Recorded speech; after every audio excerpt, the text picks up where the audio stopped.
एक बार बुद्ध किसी गांव से गुजर रहे थे। उस गांव के लोग उसे पसंद नहीं करते थे। उन्होंने बुद्ध को घेर लिया और गालियां देने लगे। सबसे ज्यादा गुस्सा गांव के नेता को हुआ। उसने उल्टे बुद्ध को गाली देना शुरू कर दिया, लेकिन बुद्ध इस सब से बेपरवाह होकर मन मन मुस्कुराते रहे। सरदार बहुत देर तक बुद्ध को गालियां देता रहा, लेकिन कुछ देर बाद उसका मुंह सूखने लगा, जिससे वह चुप हो गया। ये देखकर बुद्ध ने कहा, यदि तुम्हारी बात पूरी हो जाए तो मुझे आगे बढ़ना चाहिए। मुझे आगे गांव जाना है, वहाँ लोग मेरा इंतजार कर रहे होंगे। ये देखकर गांव का एक आदमी बोला, हम आपका अपमान कर रहे हैं, गाली दे रहे हैं, लेकिन आप जवाब देने की बजाय मुस्कुरा रहे हैं। आप इस पर प्रतिक्रिया क्यों नहीं देते? बुद्ध ने कहा, वत्स, तुम्हें आने में थोड़ी देर हो गई। 10 साल पहले आते तो मजा आता, क्योंकि 10 साल पहले मैं भी तुम्हारे जैसा था।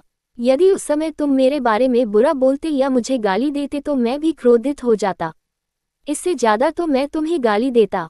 संभव है कि वह शारीरिक हिंसा का भी सहारा ले, लेकिन अब मैं आगे बढ़ चुका हूँ। मैंने अपना सारा गुस्सा और नफरत पीछे छोड़ दी है। अब मैं उस जगह पहुँच गया हूँ जहाँ तक आपकी गालियाँ नहीं पहुँच पाती। तुमने मुझे गाली दी, ये तुम्हारी भावना है, लेकिन आपकी भावनाएं मुझ तक नहीं पहुँच रही हैं। मुझ पर इसका आरोप तभी लगाया जाएगा जब मैं इसमें भाग लूंगा। एक बार मैं उन्हें स्वीकार कर लूं, लेकिन मैं आपकी इस हरकत से तटस्थ हूं, इससे कोसों दूर हूं। यही कारण है कि मैं अभी भी पहले की तरह शांत हूं। ये सुनकर सरदार बोला, अरे ऐसा कैसे? मैंने तुम्हें गालियां दी हैं और पूरे गांव के सामने तुम्हें गालियां दी हैं, फिर इसे लेने या न लेने का क्या मतलब? बुद्ध ने कहा, वत्स, मैं कल एक गाँव में गया था। वहाँ लोगों ने मेरा उपदेश सुना, वे बहुत खुश हुए। ग्राम प्रधान मेरे लिए मिठाइयाँ लेकर आए और मुझसे खाने का आग्रह करने लगे। मैंने कहा, मेरा पेट भर गया है, इसलिए मैं इसे स्वीकार नहीं कर सकता। ये सुनकर वह व्यक्ति मिठाई वापस लेकर चला गया, क्योंकि जब तक मैं कुछ न लूं, कोई मुझे कैसे दे सकता है? इसमें मेरी सहमति तो आवश्यक है ना? हाँ, यही तो है। एक आदमी ने बुद्ध का समर्थन किया। बुद्ध ने फिर पूछा, जब मैंने मिठाई लेने से इनकार कर दिया तो उन्होंने इसका क्या किया होगा? हो सकता है उसने अपने परिवार के बीच मिठाइयाँ बांटी हों।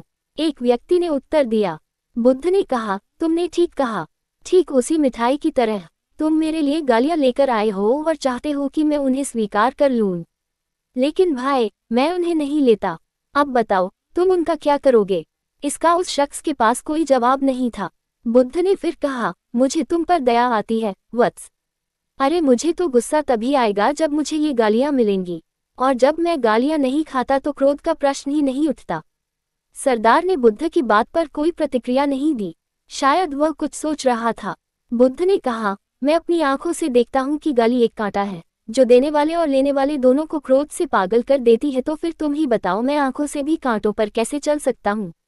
आंखें रहते हुए मैं गालियां कैसे खा सकता हूँ? और होश में रहते हुए मैं क्रोध कैसे कर सकता हूँ? अतः मुझे क्षमा कर दो वत्स, मैं तुम्हारा उपहार स्वीकार करने में असमर्थ हूँ।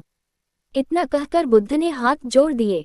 बुद्ध की बात सुनकर सरदार लज्जित हो गया। उसकी आंखें भर आईं। वह कुछ कहना चाहता था, लेकिन उसके होठों ने जवाब दे दिया, और जब उसे और सहन न हुआ तो वह बुद्ध के चरणों में गिर पड़ा।